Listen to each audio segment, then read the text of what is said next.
अभी पुरानी पेंशन व्यवस्था की बहाली हमारे लिए ज़रूरी है।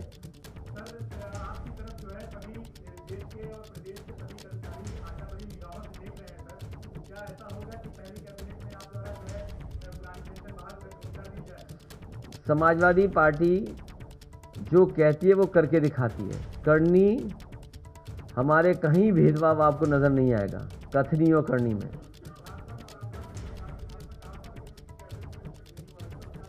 ये उत्तर प्रदेश है, ये दूसरा प्रदेश नहीं है। ये विस्तार से जिस समय मैनिफेस्टो समाजवादी सरकार का आएगा, क्योंकि आउटसोर्स से बाबा भीमराव अंबेडकर जी का दिया हुआ संविधान के तहत जो हक और सम्मान वो छीना जा रहा है,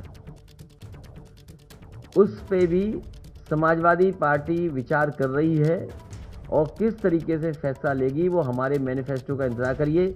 मैं ये चाहता हूँ कि भारतीय जनता पार्टी अपना मैनिफेस्टो लाए।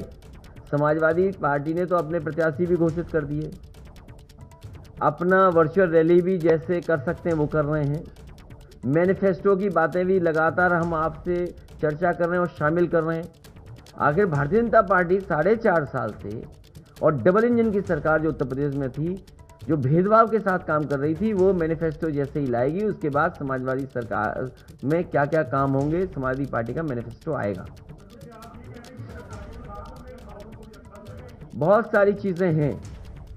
आउटसोर्स कोई अच्छी प्रथा नहीं है, एक्सप्लॉयटेशन के अलावा उसमें कुछ नज़र नहीं आता। और सबसे बड़ा सवाल है कि जो प्राइवेटाइजेशन है और आउटसोर्स चीज़ें हैं, ये जो हमें अधिकार मिल रहे हैं संविधान से, आरक्षण का कैसे ख़त्म किया जाए, वो आउटसोर्स और प्राइवेटाइजेशन है एक रास्ता। ये भारतीय जनता पार्टी और वो लोग जो संविधान और आरक्षण और हमारे गरीब को, वंचित लोगों को अधिकार नहीं देना चाहते हैं, वो व्यवस्था लागू कर रहे हैं। मैनिफेस्टो का इंतजार करिए। बहुत सारे ऐसे हैं जो उलझाई चीज़ें हैं। मैं आपसे कहूँगा कि जिस समय 2017 का घोषणा पत्र समाजवादी पार्टी ने रखा था, उसमें भी बहुत सारी ऐसी बातें थी जो आप कह रहे हैं, आंगनवाड़ी हैं या आशा कार्यकर्ता हैं, इनके बारे में जो कहा गया था। ये बहुत सारे सवाल हैं जिनको अभी घोषणा पत्र में शामिल होना है। क्या आप घोषणा पत्र का इंतजार नहीं कर रहे हैं?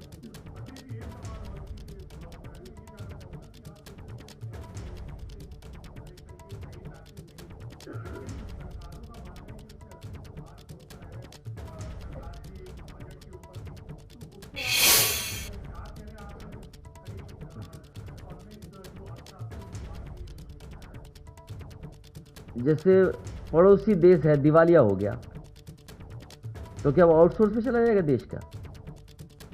सरकार अगर दिवालिया हो रही है तो क्या आउटसोर्स पे कर दोगे?